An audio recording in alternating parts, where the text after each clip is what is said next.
Good morning. Welcome back into Wake Up America. I'm Rob Finnerty with Allison Maloney. Allison, good to see you. Thanks for bearing with me there as we aired that interview. I want to welcome in attorney and columnist for BizPac Review, Aaron Elmore, and radio host and Project 21 National Advisory Board member Christopher Arps. The president was very generous with his time yesterday. He's always got a lot going on, but obviously, given this testimony from Cassidy Hutchinson on Tuesday, he had a lot to say. And I think what's most fascinating to me is Cassidy Hutchinson wanted to work for the president in his post-presidential years. So she wanted to be with him in Mar-a-Lago. She wanted to be with him when he spends the summers up in New Jersey. And the president, for whatever reason at the time, and we didn't get into it, but he turned down that application. And he basically hinted, Aaron, that some of this testimony might be sour grapes. Do you think there's more to that?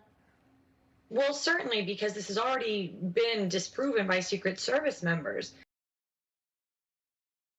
So there has to be more investigation here, but we already know that this committee is not operating under a real legal system. This is not a trial. There is no judge. There is no jury. There are only partisan actors. And anyone that's taking this statement at face value has to realize there was also no impeachment testimony, no other witnesses that were presented to either corroborate or deny this information. And several people I know in the administration said she was about 23 years old during her tenure. Very, very young, very inexperienced, really seeming to want to climb the social ladder politically.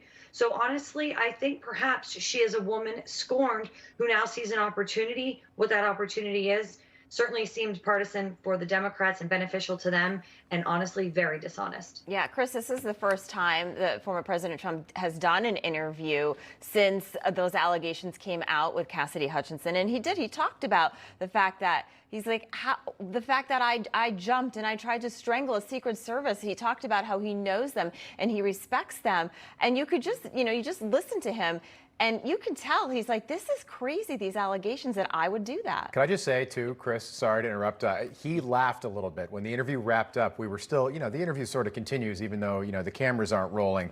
And he was laughing. And he's got a sense of humor, but the accusation is so utterly preposterous that he would jump over in the Beast. This is not the same limo you went to the prom in, by the way, even if it's the SUV and not the stretch Cadillac. It's such a preposterous accusation that the Secret Service an hour later said, nope, we would like to testify to refute that testimony. Chris, to you. Yeah, I think that your interview yesterday highlighted what is sorely missing in these January 6 hearings, and that is the other side of the story. All throughout these January 6 hearings, we're hearing snippets, 5 and 10 seconds from witnesses. We're hearing hearsay evidence being presented. I tell you, Rob, the biggest thing that I got from your interview yesterday, and it was very informative, was the president waited almost to the end of the interview to talk about the election being rigged. I thought he was going to go through the whole interview without mentioning that. And so I was waiting with bated breath on that. Yeah. He did. Aaron, he did talk about DeSantis. Your reaction to what he said about that? I think it's good that the Republican Party works in conjunction with one another, and we have so many strong candidates that I think a big primary battle on our side is not the right strategic move. One would hope that they could sort of work these things out behind the scenes and figure it out, because our roster is immensely strong. Trump, DeSantis, Tim Scott in South Carolina, Kristi Noem in South Dakota. The list goes on. And the Democrats have who? Hillary Clinton. So if we can remain unified, we don't have an extreme wing like the AOC side on the Democrats and the squad. So we are really going into this strong. We have the kitchen table issues and just Biden's complete disaster on every single level. Yeah. So honestly, I think that if we can remain unified, and as the president sort of indicated, let's see what happens and all work together.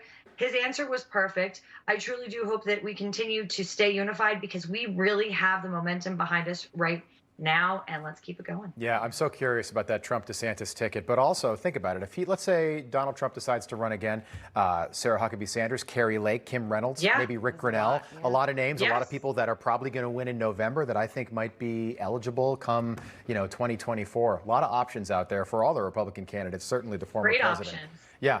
All right, panel, thanks so much. Great stuff today. Really appreciate you joining me this morning 4 times. My goodness. Good to see you, Aaron. Thanks, Chris Arps, thank you so much.